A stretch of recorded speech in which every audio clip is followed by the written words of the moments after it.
యాదగిరిగుట్ట లక్ష్మీ నరసింహస్వామి ఆలయం పవిత్రోత్సవాలకు సిద్ధమైంది.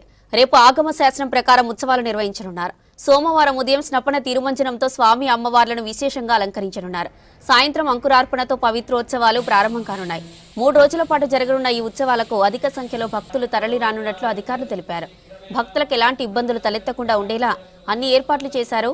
ఉత్సవాలను పురస్కరించుకొని 5, 6న సుదర్శన నారసింహ హోమం, శాశ్వత నిత్య కళ్యాణం, బ్రహ్మోత్సవం, లక్ష పుష్పార్చన పూజలు రద్దు చేశారు అధికారులు.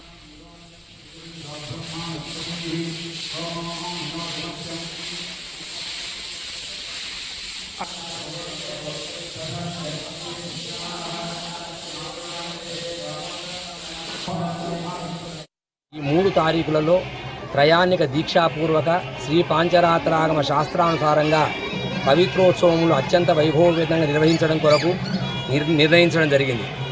4వ తారీఖు సాయంకాలం పవిత్రోత్సవాంగ అంకురారోపణ మహోత్సవంతో ఈ కార్యక్రమాలను ప్రారంభించి తెల్లవారి ఉదయం స్నపన తిరుమంజనం, మూలమంత్ర హవనములు, మూలమంత్ర అనుష్ఠానము, పవిత్ర అధివాసాలతో ఈ కార్యక్రమాన్ని చేసుకుంటూ సాయంకాలము గోపురంలో సువర్ణమయ గోపురంలో ఉన్నటువంటి సుదర్శన చక్రానికి ఆరాధనాది కార్యక్రమంతో పవిత్ర ధారణ చేయడం జరుగుతుంది.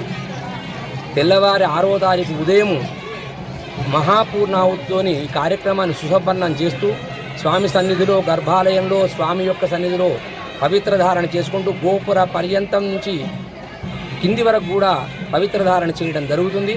ఇట్టి పవిత్రోత్సవం యొక్క కార్యక్రమం యొక్క ఉద్దేశం ఏమనగా సంవత్సరంలో జరుగుతున్నటువంటి పూజా కార్యక్రమాలలో ఏదైనా మనకు తెలియక జరిగినటువంటి అపచారం జరిగినా, లోపం జరిగినా దోష ప్రాయశ్చిత్తం కొరకు చేసేటువంటిదే పవిత్రోత్సవం.